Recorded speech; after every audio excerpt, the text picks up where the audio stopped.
And predictions. Oh my god. And welcome back, everyone. Welcome back to the grand finals of the WTL 2023 Winter KungFu Cup round number 4. And welcome to the grand finals. As I got ahead of myself, predictions are now open. They are open. Place your bets in the chat for how you think this series is going to unfold. Are we going to have MaxPax or Serral as the champions for the week? Up to you to decide. So we are diving into this, and spawning in the bottom right hand corner of Oceanborn, we have the Finnish Zerg player representing Team Basilisk. It is Serral.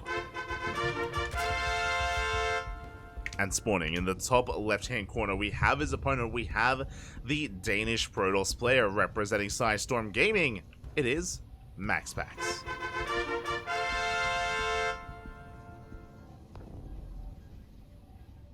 Here we go.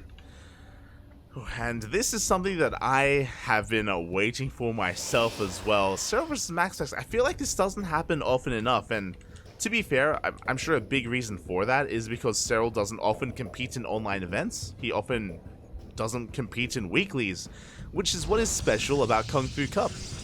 Those wondering, KungFu Cup is, I think, the only weekly tournament that Serral plays in. Rainer as well.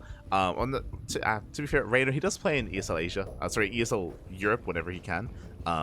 Sporadically, I should say sporadically. But Serral, he doesn't. He doesn't play in the ESL Open Cups whatsoever. He doesn't play in KSL. He doesn't really, get involved with that. And a big reason for that is because the KungFu Cups, these events, has a lot of money.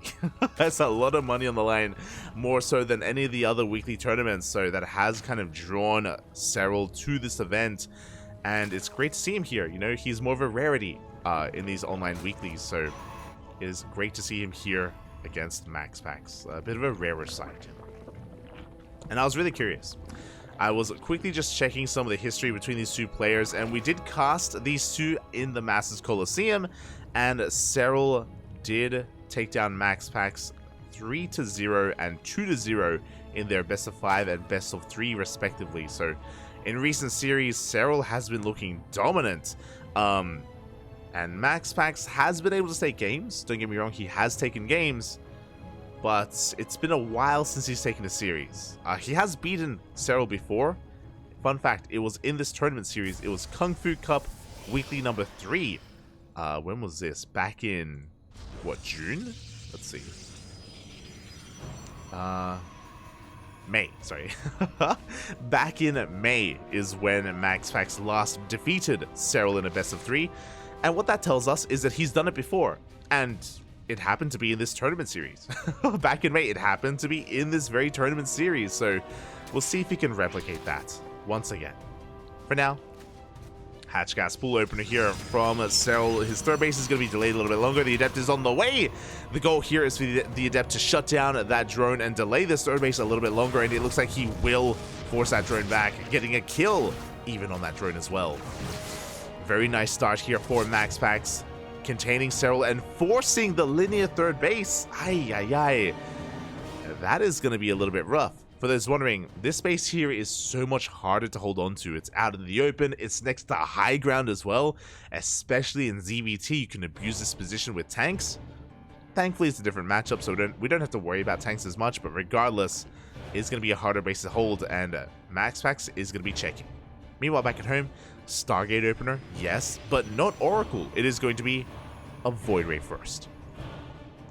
So MaxPax is more concerned with hiding his build, shutting down this Overlord, and keeping Serral in the dark. As to what is going on afterwards, is it going to be a Twilight Council into Glaive Adepts? Is it going to be a third base? Is it going to be standard play? Serral doesn't know. Not yet. And again, this third base has been confirmed. Behind this, MaxPax, he is expanding, taking a third. He's working on his Oracle to make sure that this third base is safe and sound. Void Ray does end up catching a creep tumor towards the end there. Trying to apply some pressure to this hatchery already. But the Queens are rotating over. As the Queens come towards this third base, the Oracle's moving in. And the main is looking that much more exposed. As Adepts, they do manage to shade to safety. Oh, they barely do recall back home as well. Void Ray doesn't make it into the natural base, but the Oracle does find a couple of workers. 2 drones do go down. Not too bad. Not a bad start whatsoever. MaxPax's follow-up is going to be an interesting one. We have a Twilight Council on the way. No Forge. This is looking like Glaives. And yep, there we go. Glaives are on the way. So fun fact, if you were here earlier when we were casting Hearthstone had a similar opener. And if you remember, when I saw the lack of Forge, I was like, if this is any other player, it should be Glaive Adepts. And then Hearthstone went Blink for some reason. It was crazy. But here, much more standard play out of MaxPax. Essentially, because he delayed it, or he skipped his Forge, he's not going to have upgrades with this. He's going to be delaying his upgrades for quite some time in favor of these Glaive Adepts. This is designed to catch Serral completely off guard and hopefully catch him droning. Meanwhile, Serral working on +1 range. Uh-oh. Serral, he is skipping his Roach Warren. Uh-oh. Going straight into Ling Hydra. And Glaive Adepts, they can perform very well against Lings and Hydras, against any kind of light base unit. So everything is going well so far for MaxPax. The stars are aligning. Now it's all about the execution. And here we go. The Adepts are moving across the map. So far, the mass amount of Adepts have been unscattered. A couple have been seen, yes, but not all of them. As Lings are on the way. And MaxPax is pushing out. Catching some tumors, working his way towards that third base. The Queens are in position. The Voids, they have to be pulled away. And so far, we just dive on said Queens. The first Queen is going to be going down. Second Queen as well. Good target firing. But the Adepts, they haven't done much economic damage yet. They tried to shade in towards the natural base, but a solid wall is thrown down. Serral defending beautifully here, but the wall is going to be broken. That's a kill, not a cancel, and MaxPax, he busts into the natural. Drones are being focused down. 9 in total. We commit to the shade. We dive into the main base. The Hydra is exposed. Again, Serral, he has to pull back. He does have to save it. And we are still sending more Adepts into the main bases. The Hydras are doing what they can. But we cancel the shade. We're going for the Hydras. We get 2. We get 2 Hydras, we're going to get 3, we're going to get a 4th Hydra as well. Now we are amassing enough of them though, but 24, 25 drones have gone down. This is already game-ending damage. This is too much. And again, the stars did align. I mentioned earlier that Serral was going Ling Hydra of all things. He had no idea that Adepts were coming out. Without a Roach Warren, it is without Roaches, without Banelings, it is a very difficult thing to clean up Adepts. And we see that even Serral can't with Ling Hydra. From here, MaxPax, he backs off. Looking at the units lost tab, MaxPax, he lost 22 Adepts for 36 drones, 58 Lings, and 5 Hydras. And MaxPax, he has a solid economy behind this. Almost 70 workers. He's transitioning into Blink, into eventually a Forge with +1, double Robo production for double Colossus. And this is the nail in the coffin. Making 2 Colossi at a time. There is nothing that Serral can do about this. Like Ling Hydra, man, if you thought it was bad against Adepts, mate, you ain't seen nothing yet. Once a Colossus hit the field, it's gonna get crazy. It's gonna get absolutely insane. And yeah, Serral, he's just too far behind at this point. I mean, he's droning, don't get me wrong. He's trying to re-drone, but as I say that, even more drones are going down. We get a warp in into the main base. The Adepts still getting out of hand, getting out of control. Oof. We already can't afford any more damage. GG gets called. We won't even get to see the Colossi as MaxPax takes game number 1. GG. Very well played. And talking a little bit about the build, because I do want to elaborate or expand on it a little bit here, is this is not specific to the new patch. This build from MaxPax has been around for almost the entire year, where you go Stargate Opener into a third base into Glaive Adepts. But in this patch, it is a little bit stronger. The reason for this is because Zerg players have been skipping Roaches and going Ling Hydra a lot more frequently. The reason for this is because of the Hydra buff, right? Because the upgrades from the Hydra have been reduced in cost, it has been more lucrative to go Ling Hydra as a Zerg player. So MaxPax accurately you know, reading that that Serral would try to skip roaches and go for a Ling Hydra based composition instead, reading correctly, and yeah, getting out of control with his build. Very well, or very solid build choice out of MaxPax, reading what Serral would go for. I don't know if he assumed Serral would go Ling Hydra, or if he was just hoping that Serral just wouldn't have a safety Roach Warren and he would get it too late. That's also a possibility. Regardless, GG, well played. It did work well, and Serral is pulled apart. And now we're getting into our next game. I don't know if I want to go as far as to say it was like a build order loss. I don't know if I want to go as far as to say that. I'm sure it is still possible to defend without a Roach Warren, but it's just difficult. Yeah, quite difficult indeed. Here we go. We're getting into our next game.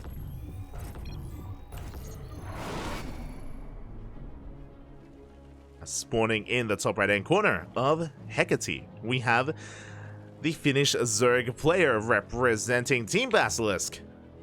Down in the series battled out, as it is a best of 5, it is Serral. And spawning in the bottom left-hand corner, we have his opponent. We have the Danish Protoss representing Sidestorm Gaming. It is MaxPax.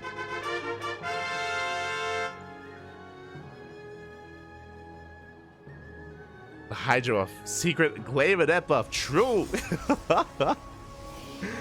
The propaganda, Bobby, the propaganda. I'm having a hard time keeping up with chat, so hopefully there aren't any rowdy people in there. I'll try and keep a better eye on it as well.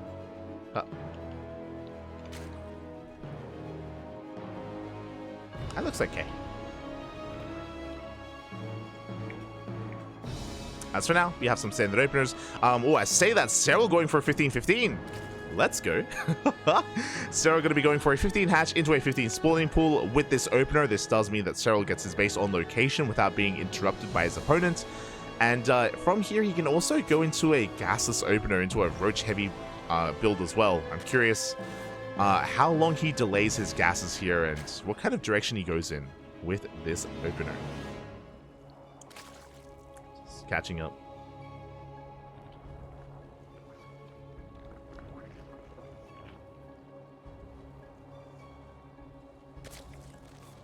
That's catching up.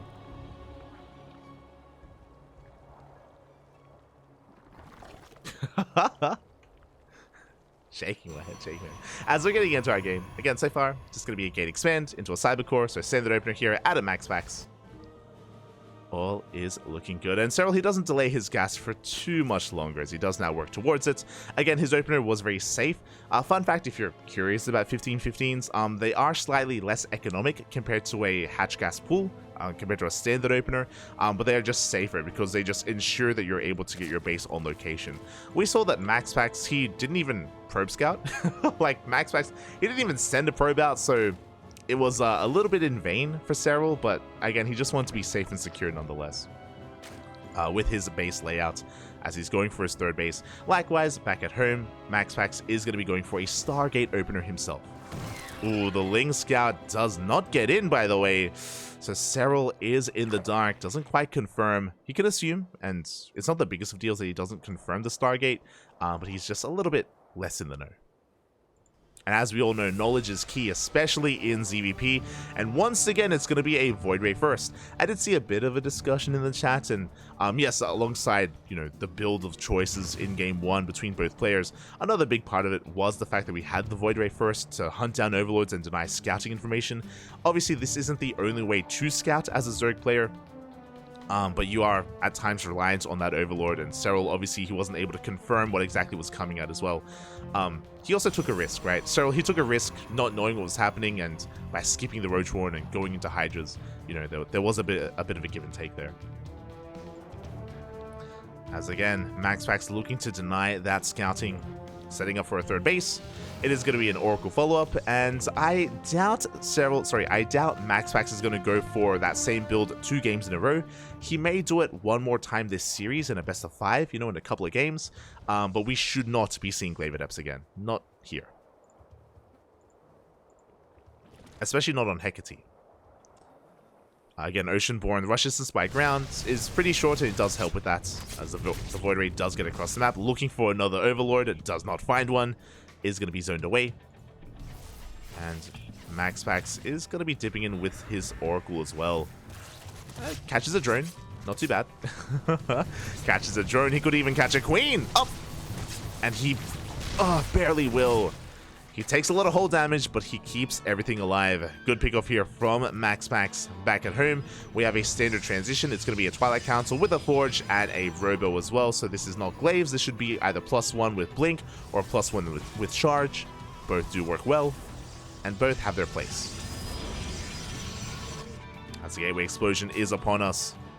Back at home, Serral. Roach, what? He's been humbled a little bit, and we're not going to be seeing Ling Hydra this time. It is going to be Ling Roach. We can see him even shutting down that tumor as well. Fun fact, this means in case it is Glaive Adepts, he's going to be able to wall off without anything interrupting him. So Serral, he has been scarred a little bit by the last game, and he's preparing for it just in case. I respect it. As it is going to be +1 and Charge. Templar Archives in production, so MaxPax going for a Charge Lot Archon-based composition. And there are certain power spikes with this build for MaxPax. As Adepts, they do shade in, but Lings are waiting for them. And the Adepts, they barely get any damage done. A little bit of lost mining time, but a good cleanup here from Serral. Very good cleanup. But again, back at home, when it comes to this power spike, we have the Prism already coming out. The Templar Archives just finished, so we can warp in a couple of High Templar here on the fly and just push out with Charge Lots. 2 High Templar may be enough. Now, what's interesting is that we don't have melee. We have range on the way. So, even though we got... Like, I love this. So, Serral, basically, he got this Roach Warren for safety. That's all it is. He only got the Roach Warren for safety, so in case he was having to deal with Adepts, he would be able to make Roaches on the fly. So again, Serral, he's adapting after what happened last game, and he is going Ling Hydra. The Hydra was thrown down, and we're preserving all of our gas for said Hydrants. So again, this time a much safer opener out of Serral. But here comes that push we were talking about. We have those 2 Archons, and we're about to warp in a wave of Zealots. How many gateways do we have? 8 gates, soon to be 10 gates, and here we go. The push has arrived. May not look like a lot, but the reality is that Serral also doesn't have a lot to defend. Yeah, Hatchery is going to go down at the same time. Zealots also dip in towards that 3rd, distracting the main army, and the Hatchery will fall. Now from here, MaxPax, he can make a mature decision and back off, but no, he warps in once again. He's committed. He's got another Archon coming in. A couple of drones do go down, but this Hydra force, this Hydra army is getting larger and larger. Serral supply blocked. Oh. Serral heavily supply blocked. 6 Overlords on the way. They just now finish up. But the Concave is looking a little bit too strong, and MaxPax should respect this. He should back off. As he distracts the army, goes for a Zealot drop into the natural. Doesn't get too much economic damage done. Yeah, Serral, he is able to keep up. And MaxPax should be feeling content. Sure, he isn't able to kill Serral, but he killed the base. He's now on par. He's now ahead, actually, as MaxPax is already working on his own 4th.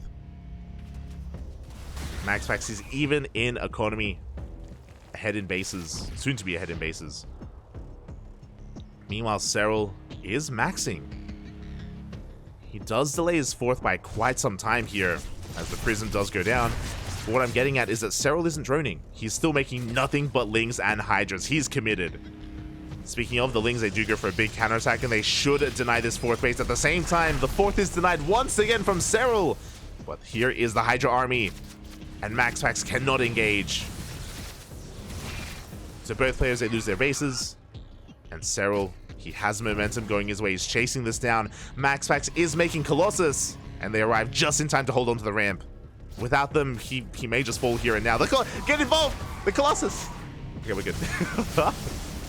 Ay, ay, ay.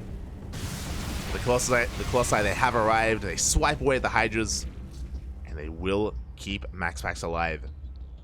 Behind this, now that we've seen the Colossi, we have an Infestation Pit. Now, what's scary is that, again, Serral hasn't been droning, and his 4th base is heavily delayed. He is stuck on a Lairtech army for quite some time. It's very fragile, especially against Colossi. Like, this Infestation Pit was never the initial plan. He's trying to pull apart his opponent, and it's kind of working. Serral moving in with 2 armies. Trying to make some magic happen, but we have 4 Colossi. 2 on each side. The Hydras, they melt here against this army. Serral, he's trying to go for a surround.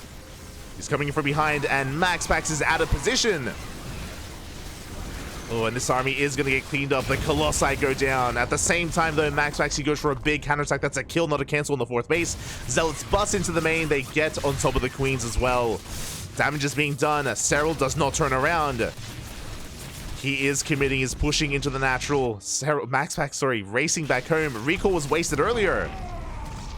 Recall was wasted, and Serral, he's getting economic damage done. The downside, Serral is going to lose everything here. There's no recall. There's no way out. And the Colossi have arrived. Is this worth it for Serral? He does get a mineral line, but you can see that Serral is still only on 60 workers. Oh, the Lings! The reinforcements, they come in from behind. They're coming for the Colossus. We deny the warp in, and it looks like we get a full surround. MaxPax is going to lose everything. In the midst of all this chaos, Serral, he's coming out on top. He cleans up every single Colossus. He depowers the Robos. Oh, but the Zealots. The Zealots are still king, though. They're cleaning up a lot of Hydras. Efficient trade here for MaxPax. But again, all he has is a gateway army. He needs the Colossi. It's on the way. This is getting very scrappy.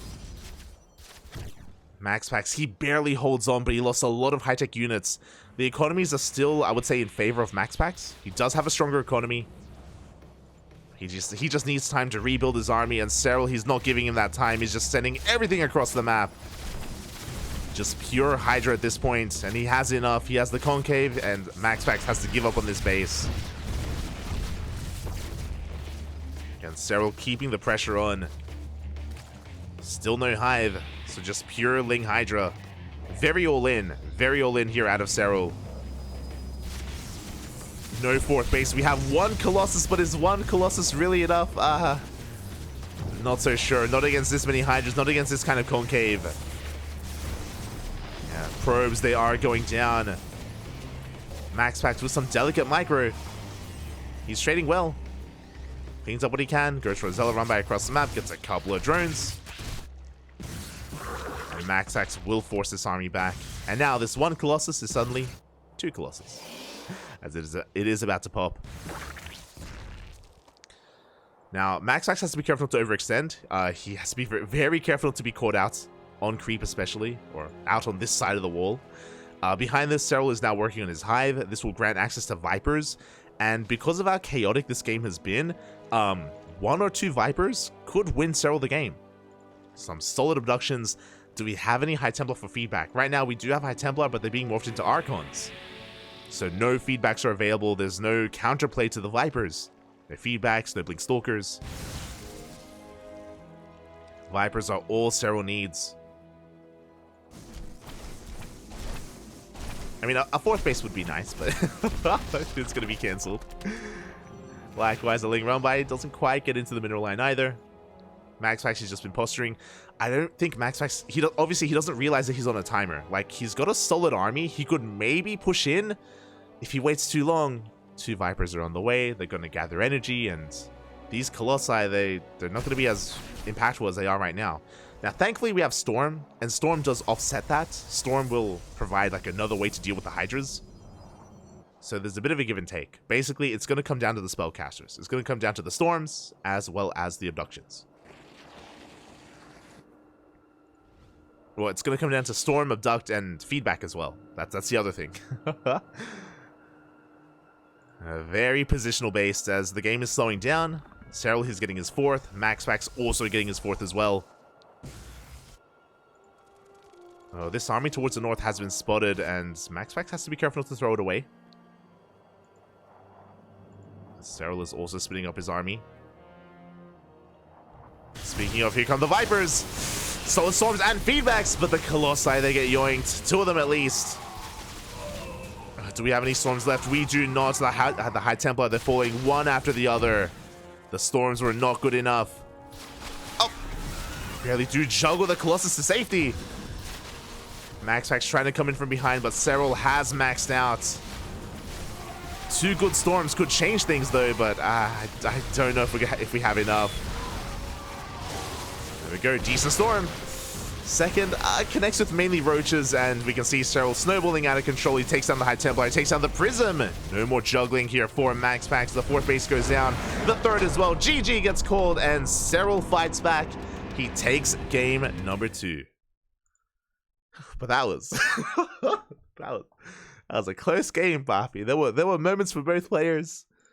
MaxPax was dying, Serral was dying, everyone was dying, Papi. Aye. GG, well played. A very scrappy game. Went down to the wire there, and Serral was able to snowball out of control, be the first to max out. GG, well played. Well played, Papi.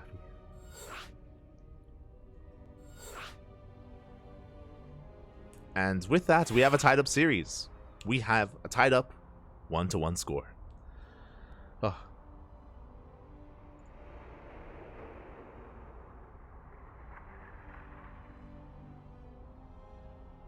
Aye. That was a crazy game, Papi. Hello, Dave. Hello. ¿Qué tal? ¿Cómo estás? Bienvenidos. Dave. But that was wild. It was really difficult to call as well. Like, again, there were moments where MaxPax had an advantage or where Serral had an advantage. But it was very much so on a knife's edge. And with that, we're working towards game number 3.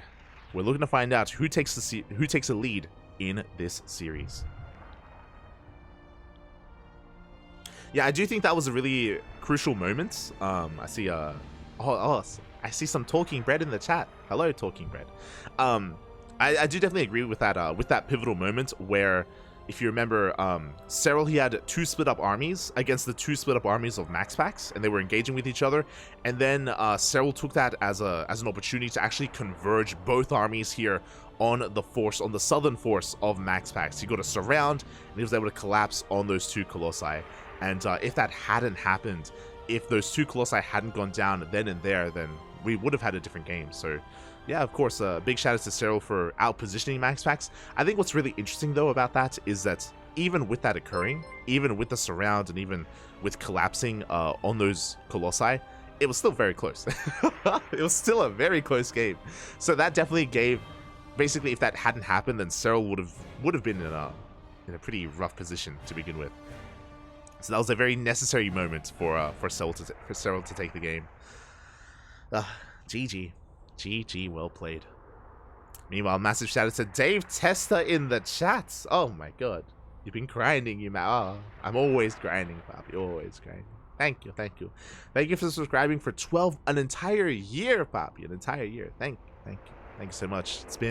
Can't believe it's been that long. Can't believe, but do always appreciate the support, always. Shout out to Dave Testa, by the way. For those who may not know, Dave Testa is also another community caster, casts in English over on his own personal channel, and Dave is one of the great minds behind the KSL. If you enjoy Korean StarCraft, if you enjoy the Korean StarCraft League, or if you've heard of it, then again, Dave Testa, he's a big part of that, a big part of making that dream a reality. So massive shout out to Dave Testa, and check out his channel, check out his content. I know he's got a lot planned. He's a very passionate individual, does have a lot of ideas for StarCraft in general. But here we go, spawning in the top right hand corner of Solaris, we have the Finnish Zerg player representing Team Basilisk, tying up the series 1-1 in that last game. It is Serral. And spawning in the bottom left-hand corner, we have his opponent. We have the Danish Protoss representing Storm Gaming. It is MaxPax.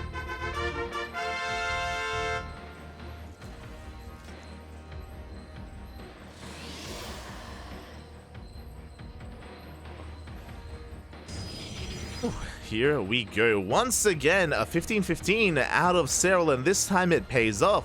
We spoke about it in the previous game on Hecate, where Serral went for a 15 hatch into a 15 spawning pool, and MaxPax didn't even probe scout. This time, MaxPax does probe scout. He does hope to delay the expansion, but Serral gets his on location. As a quick reminder again, a 15 hatch into a 15 spawning pool is designed for the Zerg player to actually get their base up and running, and actually start this hatchery before this probe arrives at the natural base. Otherwise, the Zerg player would be forced to expand elsewhere, And that may not sound like the biggest of deals in the current era of StarCraft, but the reality is that if you do expand elsewhere, you do leave yourself a little bit more vulnerable to Twilight Council openers, and to potentially Glaive Adepts as well. And Serral is clearly concerned about that, and clearly wants a safe opener here against MaxPax. So he's respecting MaxPax quite a bit, which I appreciate, as Serral decides to sacrifice a bit of his economy here for safety, basically. And again, good reason for that, right? MaxPax, he is the best Protoss in Europe, arguably the best Protoss in the world. So Serral just playing it out, safe here. Getting into his gases, and getting into, eventually, Link Speed. Meanwhile, back at home, MaxPax also getting into his own opener. Nothing too crazy, nothing too fancy. Everything is looking as it should here in the early game, outside of what Serral did, of course, but again, it's not like he was being, or this is leading into aggression or anything like that. As, oh my god, speaking of Twilight Council openers, and speaking of having a more secure base layout and defense against Twilight Council openers, it is a Twilight Council opener. Let's go. Now, this doesn't have to be Glaive Adepts. This could be a Dark Shrine opener, but we have pulled out a gas, so this should be Glaives. Bold move here out of MaxPax. Bold move. Adept is going to be threatening a shade, going to be getting eyes on things. So we did pull out a gas, and we mentioned this earlier in the broadcast, but typically when you pull out a gas like this, it leads into 4-gate Glaive Adepts. We'll see if we pull back in, as gateways are thrown down. Oh, and this is the more modern variation. Okay, so this is Glaive Adepts, yes, but this is without a robo. Without a robo, without a warp prism. There is going to be a robo eventually, but we aren't going to be using it to make a warp prism, I believe. So it is going to be 3 gates for the time being. We're going to be banking up Adepts back at home, and they're going to be waddling across the map on the ground. Overlord dives in, and Serral gets a full scout of everything that's going on. He confirms the Twilight Council, he sees it researching. He confirms the gases that have been mined as well. So Serral, of course, is aware of the Adepts. And he should be preparing back at home. Should be getting on it. For now, he's just going to be droning, saturating his gases. He's taking a second gas. We should be seeing a Roach Warren momentarily as well. And again, it is 3-gate Glaive Adepts. Now, with this variation, because you're not making a Warp Prism, because you're delaying your Robo, you actually get a faster third base. So again, it's a more economic variation, or I think the most economic variation of Glaive Adepts, actually. Back at home, no Roach Warren. We're going to be responding with Banelings. You can go one or the other. They both work. They both work. Banelings are a little bit riskier because you have to be in position. You need your Banelings to be able to keep up with those shades. So it can be difficult to pull off. But Serral, he believes. Behind this, Adepts are banking up. We have a Dark Shrine on the way as well. Oh my. MaxPax doubling down on trying to deal some economic damage. And I love this. MaxPax actually doesn't warp in too many Adepts. He warps in, what, 7? He delays extra warp-ins to get into that tech, to get into a Dark Shrine, but here we go. At the same time, the Lynx go for a counterattack, and they will take down the shield battery. They will take down this Adept as well, and even a probe. Oh, we get a full Serral. We force the recall. The Banelings! They crash in, and MaxPax gets completely cleaned up, and now Serral, he can head out across the map and punish this third. What is it to defend? No shield battery, no overcharge. There are some Adepts, yes, but we have Banelings to deal with that. Ay, ay, ay. Things going from bad to worse. The Dark Shrine is on the way, but we need time. Oh, the Force Fields up. Good Force Fields coming in from MaxPax. But Serral is looking to come in from both angles, and the Force Field is about to run out. The one on the right-hand side, at least. Yeah, and Serral, he knows, he busts on in. Taking down the Adepts, taking down the Sentries. Everything here will fall. We have a DT on the way. 2 DTs even. But that's not going to save the space. That is not enough. Nowhere near enough. As the Nexus will fall. Back at home, Spore Crawler is being thrown down. Lair is on the way as well. Serral is going to be in a commanding position. And MaxPax stuck on 2 bases. And how do we expand? Oh, I love the whole position. But how do we expand from here? If we try to, there are so many Lings looking to deny it. You can see Serral just spinning off a couple of units here to get eyes on any would-be third. And we may just transition into a 2-base all-in. Here we go. We have 4 gates, soon to be, yep, 8 gates. 2-base, 8-gate all-in, Charge Lot Archon. It's all or nothing here for MaxPax. And back at home, we have a Roach Warren on the way, so Ling Bane Roach to defend.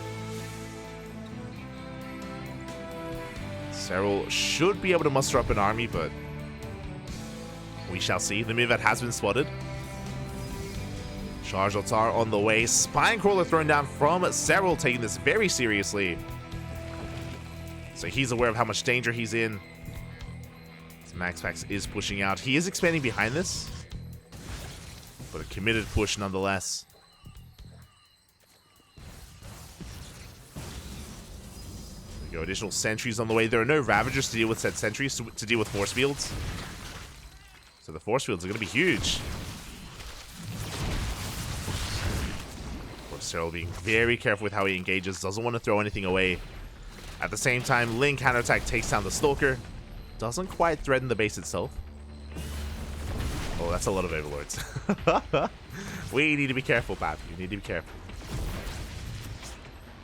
Yeah, get him out of here. Get him out of here. As MaxPax, he's just rotating around. He's sharking around, looking for an opening. Behind this, getting his third up and running. Working towards a Templar Archives. Forge for +1. Yeah, and MaxPax, he does back off. He recognizes he probably cannot break through.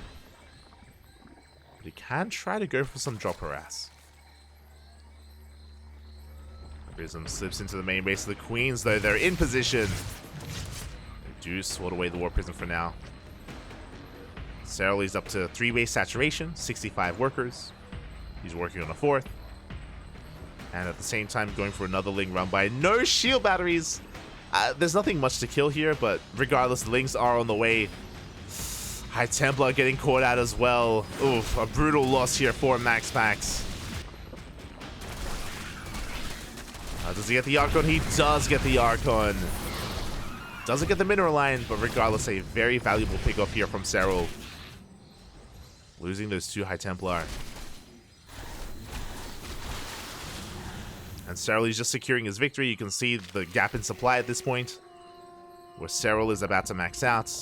MaxPax struggling to get his 3rd base operational. And sure, you can definitely argue that obviously the quality of army here for MaxPax is pretty high. You know, with the Archons, Sentries, Immortals. This is true. That does make up for some of the supply deficit, but not this much. Not an 80 supply deficit. That's pretty insane.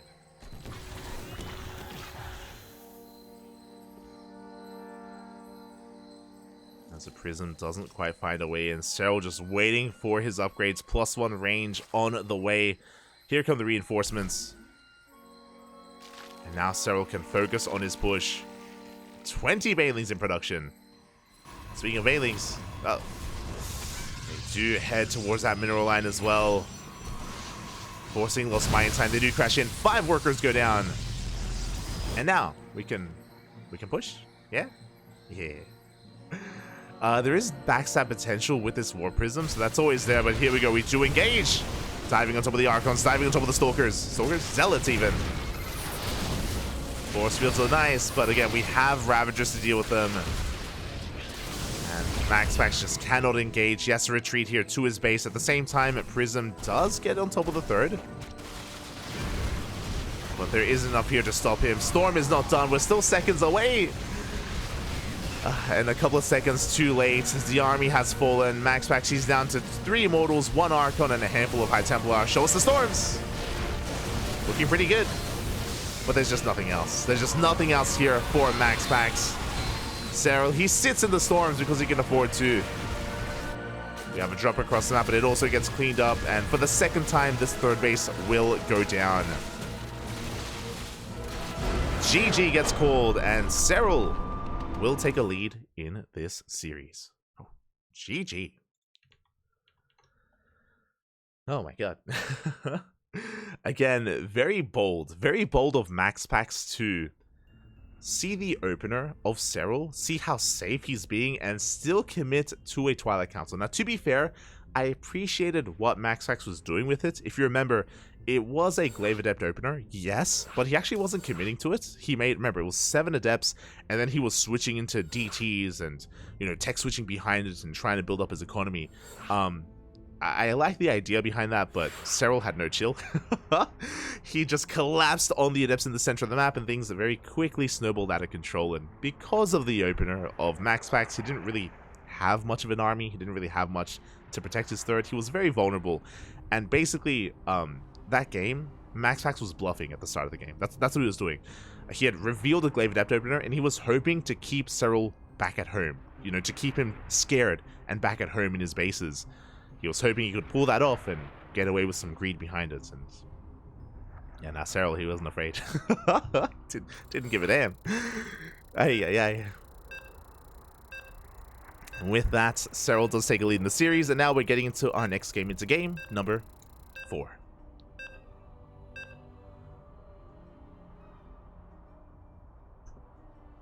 And again, this is an opportunity for MaxPax to maybe force the ace match. Otherwise, this could be the end of the series, and this could be the end of the tournament. And that's not what we want. We want an ace match, Papi. Give us an ace match. Give us all the games.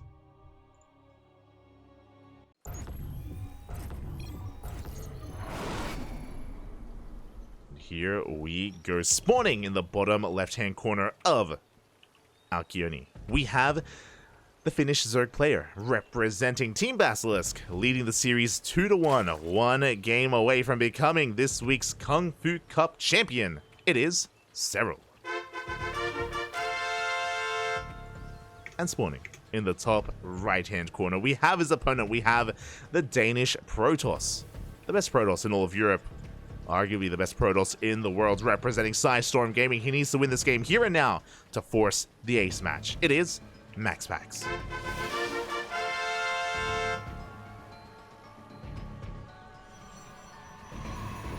Here we go. Once again, 15 hatch opener out of Serral, going into the 15 pool behind it as well. At this point, we don't have to talk about it. We know what it is. But yeah, really interesting. Serral, he's been going for this opener very frequently here against MaxPax specifically. Going for the 15-15. Very safe play. Very safe start here from our Finnish Zerg player. And the question becomes, alright MaxPax, you know about the opener. What are we going to do about it? Now, I imagine we're going to be seeing a Stargate follow-up, right? It's going to be a Stargate opener out of MaxPax. No shot. No way we go for another Twilight Council, right? Right? We'll see. Especially because on this map on Alkione, the rush distance is a little bit longer. It is a little bit longer. I mean, I say that. Compared to Solaris, probably pretty comparable. I would have to check. Especially considering the speed zones, now that I think about it. Regardless, it is a long map, and unlike Golden Aura or Oceanborn, for example, these Glaive Adept openers, they're not as potent as they are on some of those other maps. So, we'll see what the tech of choice is going to be for now. Gate expand into the Cybercore. Standard stuff. Talking about the map itself, there are certain features of said map. Of course, those being the gold bases, which can come into play from either player. We can try to rush towards the gold as a 4th base. Unlikely to take it as a 3rd, but you know, is possible. As Serral is expanding in this direction. We mentioned this earlier, I think it was in Serral's previous series, where a lot of Zerg players, or a lot of players in general, they have become accustomed to taking the triangular 3rd, mining through these mineral patches, and working on their 4th base, either here as a linear 4th, or taking a gold. Has been quite trendy amongst a lot of these players, as they have been acclimating to the new map pool. And for MaxPax, it is a Stargate. Stargate opener. You'd love to see it, thankfully. Are we going Void Ray first? No, it's going to be an Oracle first, this time out of MaxPax. Okay. It's looking like a standard opener. Vámonos.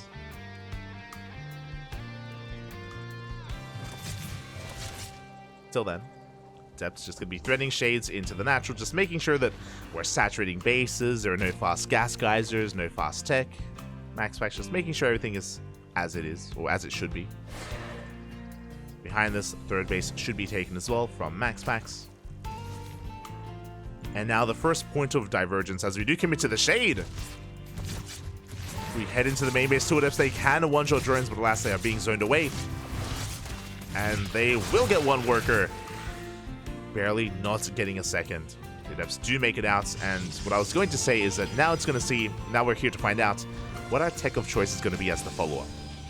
Is it going to be a third base into a Forge and a Twilight Council? Are we going to go Robo first, or are we going to go for a Twilight Council on its own? Each, of course, leads into a different build, leads into a different playstyle. So we're waiting for our follow-up tech. For now, Oracles are moving out, and with these Oracles, MaxPax, he has map control, he has a safe third base. Ling Runby shouldn't really threaten it too much. And those two Oracles are soon to hit the field as they're headed towards that triangular third. There are 3 Queens in position, so yeah, we cannot break in. The Queens are in position. Likewise, there is only 1 Queen in the main, but we have a Spore Crawler. Good reaction out of Serral. Doesn't lose any workers. Oh! Okay. Doesn't lose any workers yet. As MaxPax does go back in, and he will get 1 drone. Gets a second, but takes a lot of hits on that Oracle. As he barely takes down a 3rd worker as well. That was a very risky move. At the same time, Adepts do shade into the natural, but they get cleaned up by those Lings. Meanwhile, when it comes to our follow-up tech, it is going to be a Forge and a Twilight Council. Standard follow-up army. Standard should be +1 and Blink, or +1 in charge. This time, it's going to be Blink. I believe this is for the first time this series. If you recall, the last time we saw this opener was on Hecate, and MaxPax, he went for a +1 in charge, which led into the Archon push, which denied the 4th base of Serral. So, yeah, this is going to be the first time we see this from MaxPax in this best of 5. Which, again, is very standard. We have a 2nd Forge on the way, and this is the first sign of passivity and, like, a more macro-oriented game out of MaxPax. The first sign of a more defensive, tech-heavy style. Robo is now thrown down. I'm feeling a Robotics Bay, and I'm feeling a 2nd Robo as well. But we'll see. Yeah, as MaxPax, he should be working on this wall. Lings do confirm it. They do get eyes on that probe, as MaxPax is going to be looking to expand and take a 4th base here at this linear base location. Likewise, so is Serral. But with his upgrade heavy style, I imagine we're also going to be tech heavy as well. But we'll keep an eye on MaxPax. Behind this, Oracles are going to be threading the base. Serral is going Ling Hydra. Did throw out a safety Roach Warren once again. Again, he doesn't want to be adapted, like we saw previously. So safety Roach Warren, but for the most part is going Ling Hydra. Is going for a much more active style. A lot of Lings are moving out across the map. And so far, MaxPax avoids the Lings. He does see them, but he's going right for the 4th base. He's going right for Serral. Stasis Trap thrown down behind this. We have Infestors on the way as well. You'd love to see it. So Ling Hydra Infestor from Serral. Gonna take quite some time to really get into that. But MaxPax, he has to respect this army. Again, Ling Hydra trades incredibly favorably here against Stalkers. And upon seeing this army composition, MaxPax should respect it and go into Colossus. And there it is. Bay's on the way. And we will commence Colossus production. Now, MaxPax has to be very careful not to get surrounded. This army is designed to keep Serral busy, not to kill him. Stasis Trap does get triggered. Again, Serral, he's looking for the surround, but he will not manage to get it. Again, MaxPax, he cannot lose this army. If he does, things will snowball out of control. As every Stasis Trap is triggered.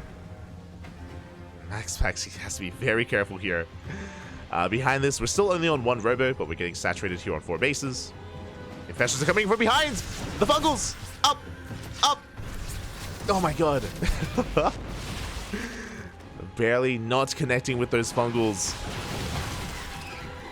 MaxPax blinking back, avoiding them, racing back home. Oh my, he's crazy. We're going for Disruptors, not Colossi. Okay. Alright, Papi. Let's go. Disruptors are on the way. Meanwhile, Serral is just racing across the map here, getting on top of the army, and there is 0 splash damage. MaxPax, he needed more time, and these Hydras are going to town on these Stalkers. And we still have Fungals available. And MaxPax, he's just melting here. He just cannot keep up with the army. Fungal will connect. And so will the next. Boys, they have to be pulled. It looks like Serral may be able to barely hold on, but he has lost so much in the process. 12 workers go down. The Disruptor finally arrives. But again, too little too late. The Prism goes down as well. Now we're getting to Colossi. And MaxPax, he does hold on to his base, but he lost a lot of his army. Lost a lot of Stalkers. Lost every Oracle as well. Oh, the the contamination on the Robo. Ay. Behind this, Serral is fully saturated on 4 bases. He's working on his gold, spreading creep. Hive is about to finish up. Lunker Dead is on the way. Serral is 1 step ahead. But a big reason for this is because it took MaxPax a little bit longer to recognize what was happening and to start transitioning into Colossus, into splash damage. Again, MaxPax, he didn't start until he was already in the face of Serral, already trying to push in and seeing the Hydra army for himself. This is something that needed to be worked on much sooner. Here we go. You see MaxPax just unable to really gain too much ground here on creep. Zalarabe pushing in from the left-hand side, going to try and harass. There's no bases here, but there is Ling Hydra that does meet up with it. And basically, MaxPax is kind of stuck at home. He has 1 Colossus and 1 Disruptor, but the problem is that this isn't enough to push onto creep. This is nowhere near enough to push into bases. So Serral, he is free to get into his Hive Tech, +3 on the way. Lurker then just finished. Lurker upgrades are now on the way, and oh my god, the Vipers have arrived. Oh! Decent connection, but we may not even need the Lunkers. The Vipers are here, and they want the Colossus. Good snipe! 1, 2 Vipers go down, but we do get the Colossi. Both players going blow for blow. He wants that Disruptor. Serral may be overextending a little bit here. I think we need to calm down. Oh, the Fungal! Oh, it was a trap. Good Fungal here from Serral, but the Colossus arrives just in time. And MaxPax can take a fight. He can force this back. Back at home, no Lurkers yet from Serral, by the way. Still Ling Hydra. Still a very fragile army. That 1 Colossus does gain some ground. But again, we are just still getting into those upgrades. There it is, the first wave of Lurkers. And the reality is that right now, there is no answer to Lurkers. Disruptors can do okay, but we have 1. We have Disruptor, and oh god, it's gonna go down! Disruptor does fall. Colossus taking a lot of hits. And yeah, this is just becoming far too much, even without the Lurkers. Serral is breaking through. We have a lot of Zealots, though. We do have to respect that. We do have to back off. But that is where the Lurkers come into play. As the Lurkers are leapfrogging forward. Oh my god, 7 Lurkers being morphed in on the front lines. A little bit ambitious. This is very risky here from Serral. Is going to be spotted by MaxPax, but I don't think MaxPax can do anything about this. He's going for a run by. Does take down 1 Lurker, but the rest, they finish morphing in. Zealot run by, runs into reinforcements, gets cleaned up. We're dropping frames. There's too many Lunkers, Papi. Oh, as we yoink in the Colossi. The Colossus. There's only 1 left. Zealot run by across the map, doing what it can, but it's running into Roaches, running into Hydras. MaxPax trying to take another expansion. Now, when it comes to Hydra Lurker Viper, this is obviously when the Protoss player needs to start transitioning into Skytoss. The problem is that because of this, how this game has been unfolding, MaxPax doesn't have the best economy. Like, he's just been on the back foot for so long. He is now on 80 workers, but he's been struggling to really make it here. He's still struggling to make Disruptors to survive. We can't even think about Skytoss right now. It's not possible. If we stop making Disruptors, if we stop making Colossus, we just fall over. Here we go. Serral just has too much momentum. Maxed out. Hydras are on the way. He's sending his reinforcements towards the left-hand side, looking to deny another one of these bases. And he is just pulling MaxPax apart. At this point, it's just a numbers game. MaxPax had too much of a deficit. We have a lot of disruptors. Oh! The Novas go up. 2 lurkers go down. Not too bad. We're going to get a 3rd. Again, very good Novas, but we're within range of the mineral line. Probes are falling. And that 5th base does get killed. That was a kill, not a cancel. And MaxPax is just being suffocated right now. No! As we push within lurker range, I mean, we have to. And finally, MaxPax, he breaks free, but did he really? As lurkers are pushing in towards the natural base, and we reinforce with lings and hydras, and we will kill this base. GG gets called, and Serral will take the series 3-1, becoming this week's KungFu Cup champion. GG. GG, well played. Congratulations to Serral, and a shout out to MaxPax, because it has been months since MaxPax has taken a game. And hey, you know, fighting back here in this series and taking a game, even game 1 against Serral, was a good start.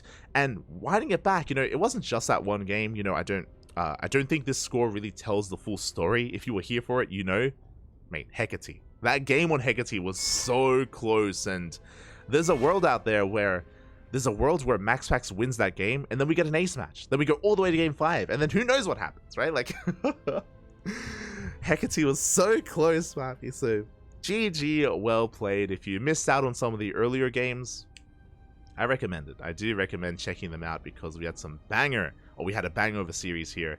And again, the score doesn't completely do it justice. So, do recommend. With that, thank you so much everyone for watching. Thank you so much everyone for tuning in, because that is the end of WTL 2023 Winter, our KungFu Cup for this week. If you're maybe tuning in for the first time, and if you're maybe unfamiliar with this tournament, this is a weekly. Every single week, the KungFu Cup is held. As a reminder, this event is only held when the season of World Team League is active. So when World Team League wraps up, KungFu Cup also wraps up for the season. So we had a KungFu Cup for summer, and now we have one for winter as well, you know, coming in together with World Team League.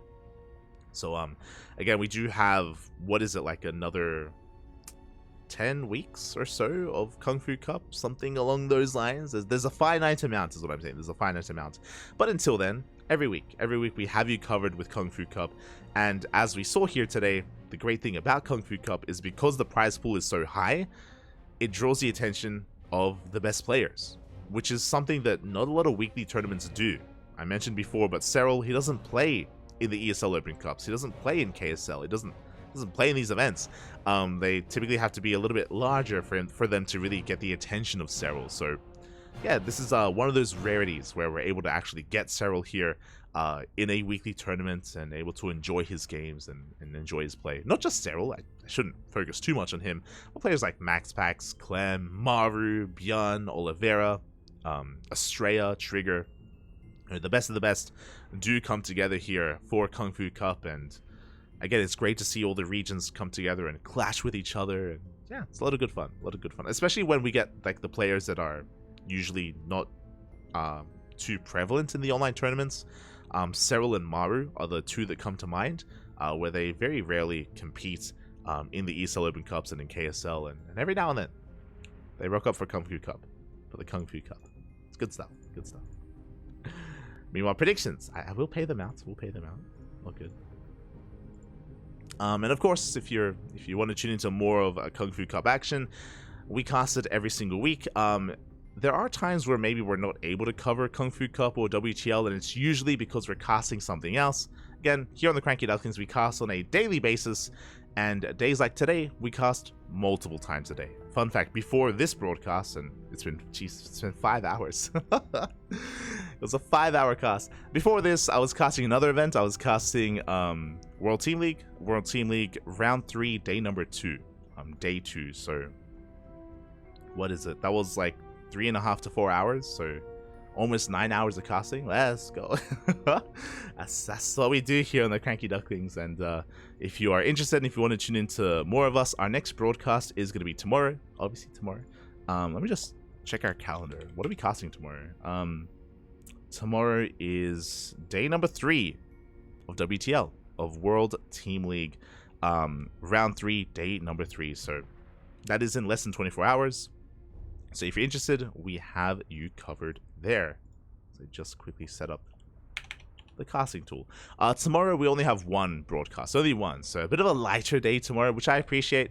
I would like to get more than 6 hours of sleep one of these days, because I've been waking up to cast in the morning, and it's been rough, Bobby. It's been rough. I was actually really concerned today because I put a lot of energy into casting WTL, and when World Team League earlier today, and after we finished, I ate some food, and I was ready for a sleep coma. I was ready for bed, Papi. But thankfully, the games here were obviously really exciting, and I was able to get my second win. We were good, able to stay up.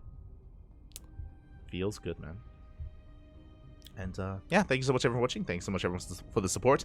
If you want to follow us, !socials in the chat. Kura's already on it. Oh my god. !socials in the chat. You get a link to our Discord. We have a Twitter. We have a Facebook. We have an Instagram. We have all things Cranky Ducklings. We have a YouTube channel. We do upload on a daily basis over on YouTube. So if you can't catch us live, we have plenty of content on YouTube as well. We're actually behind on YouTube. So fun fact, we said this before, but on YouTube we only upload one tournament a day. We limit it to one tournament, otherwise we just spam the YouTube feed, and it's not good. So we limit it to one tournament a day, but we cast more than once a day, so we're actually a little bit behind on YouTube compared to current content. But we're catching up. We're getting there. We're getting there eventually. So don't worry, Poppy. Don't worry.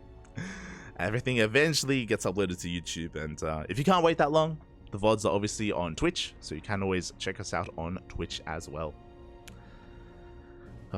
And lastly, last but not least, if you enjoyed my casting, and if you want more of Light VIP, if you want more of myself, I do stream over on my own personal channel.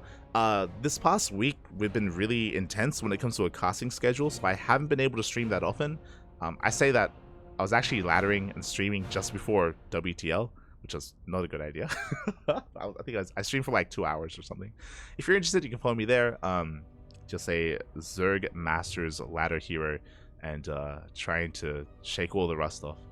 The rough thing about my stream is that I always like stream like once a week or something, or like I usually have like these breaks because of all the casting that we do, so that every time I stream it's like, okay, time to shake off the rust. Like every time, it's just it's not good. It's not good. But yeah, if you're interested, you can follow me there. I do stream whenever I can. I will probably stream tomorrow because tomorrow we're only casting once, so I have a little bit more time to actually ladder a little bit, and I try to keep up. With laddering. And yeah, with that, thanks so much for watching. Thank you so much for the support. Stick around. We're going to be giving another StarCraft streamer a raid, so give them a chance. Not too sure who will raid, but we'll raid someone, and I'm sure they'll be entertaining. So got you covered. Oh, we can raid Mr. Sadsack. He's a great guy. He's great. He's wholesome. He gets upset at the game, but it's fun, so it's okay. So I'll just quickly go over the directory and I'll find someone to raid. Otherwise, thank you so much for watching. Thanks so much for your support. We'll see you tomorrow for WTL. Otherwise, we'll see you the next time we see you. Bye.